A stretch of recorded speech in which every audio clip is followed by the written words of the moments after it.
This show is sponsored by printbymagic.com. We print directly to your bicycle playing card. Hi and welcome to the MagicWorld Review Show. I'm James Anthony and today I am reviewing Magikub 2.0 by Frederico Poeymiro. Does that sound correct? If it's wrong, just tell me. I'm so sorry, don't take offense. So, I am going to give you a little review, but let's watch a little bit of the trailer. But first of all, the product is Magikub 2.0. It retails at £64.99, and that's approximately $74.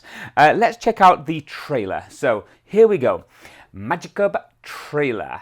I'll be honest with you, I haven't actually watched the trailer.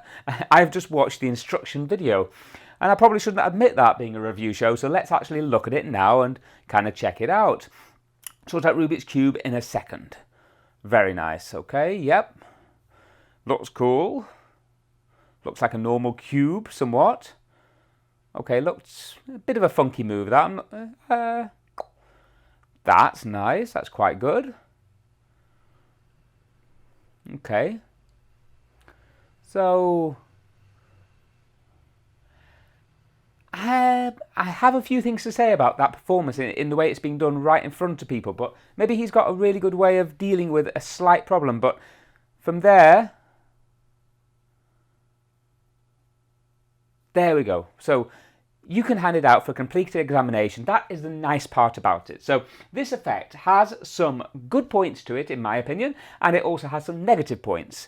One of the points, I have just realised now that I'm shooting this review show without lights. I've not turned the lights on, but hey, let's just keep on going. You can still see me. The next review show is going to be brighter.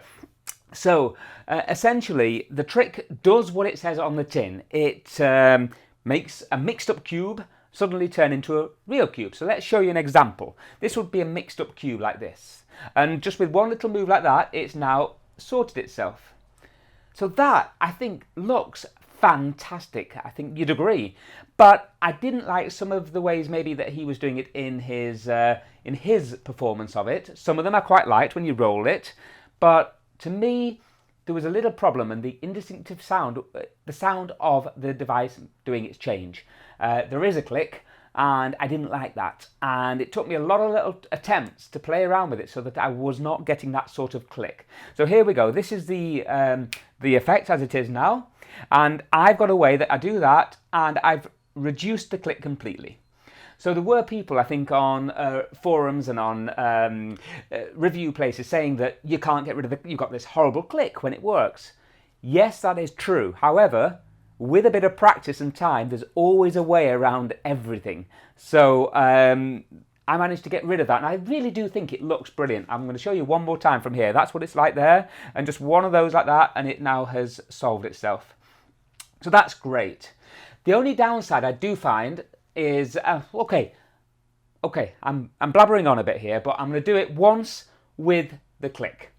Okay, so here we have the mixed up cube. And are you ready? This is without me doing something to cover it. And that is essentially my finger. But from here, like that, it's now gone. So you might have heard something then, you might not have done. But it depends on different movements cause different sounds, accentuate the sound more than others.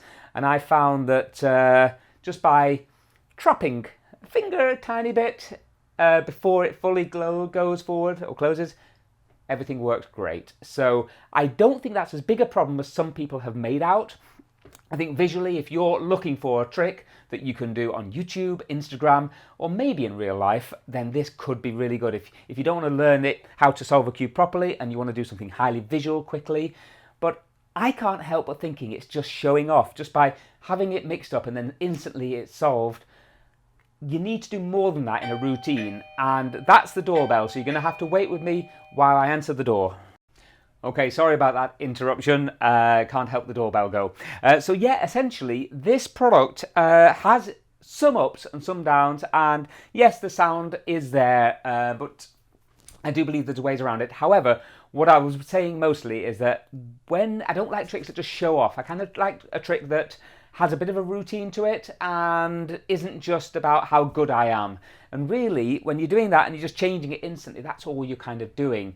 I want some reason to have a Rubik's Cube with me. I'm not just going to pull out a Rubik's Cube at a close-up or a wedding and say, hey, look at this, and turn it a couple of times and then say, look how good I can make myself look and do this. It's not my kind of style. Now, with this gimmick, you also, before you do it, you can show that you've solved one side but not the other sides.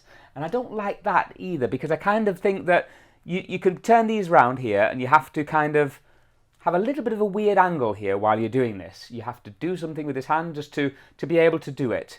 And you can't mix it up too much, because it's going to look, you're always going to have these lines, like some sides are almost solved, or one side is solved but then the others aren't. And I, again, don't really like that aspect of it either. I want all sides, or a few more sides, to be mixed up. And because I'm limited in how I turn it, I also can't turn the top round because of a gimmick. So because of that, I can only turn one way, and I'm not too keen on that either. But as you can see, you know, the actual changing of it does look really, really good. So for that reason, I mean, it's a product that I will never use. I don't do much TikTok, internet or Instagram magic. However, I can see the application for people who do. Maybe on stage, it would be a great comedy filler where you're just kind of saying, hey, do you want to see a Rubik's Cube trick? Oh, I can't be bothered with that. Give it a shake and it's quickly done. It's one of those, it's a quick version of the effect, and I think I would rather have a bit more substance in my performances, but for you, it might be the perfect filler or the perfect effect. And at the end of the day, spectators love visual magic, and that is what it is. It's a visual method of the trick. Now, the only other downside is probably the price. The upside is that you can steal the gimmick away, so that the cube is now completely examinable. It does work well, it links in well with one of the sides of the cube, and it looks practically, in my opinion, invisible. So that's it with the gimmick added, and it is, in my opinion, even close up now, I'm looking around it, you would not notice this even a foot away. So from that part, I do really like it. However, would I carry this around just for that one trick? Probably not. So all in all, it's a nice product, a little bit on the expensive side. I don't think I would want to pay £65 for this. However, it's not just one gimmick. It is also part of the cube, which is gimmicked so that this gimmick works with that gimmick, if that makes sense. So you couldn't just take this gimmick and put it onto any Rubik's Cube. It works with this Rubik's Cube. So for those reasons, there is a bit more to it than first meets the eye. So I can understand that the price is high, but maybe not as high as £65 for what it is. It wouldn't be my choice. So there we go. That's the end of this review. Let's give it a rating before we move on to the next product, which will be in the next review. And what am I going to review for the next one? I've got it. I don't have it here. I made a note of which one. Anyway, that will come. Also, I am going to, at some point, review these cool fluorescent playing cards. I'm dead excited about these. So let's give it a rating out of 10. Let's stop nattering on about other things. Let's get this done. Rating I'm going to give Magikub is 5.5 out of 10. There we go. That is a Magikub 2.0, and I have no idea what the difference is between 2.0 and 1. So if you know the difference, please do let me know. Also, if you like this MagicWorld review show, please do click the subscribe, the like button, the alert button, because that's what keeps us going as a review show. And really, really appreciate all your support over the years and watching this show. So a great review to come very, very soon, and I wish you all the best. Have a great day. Bye-bye.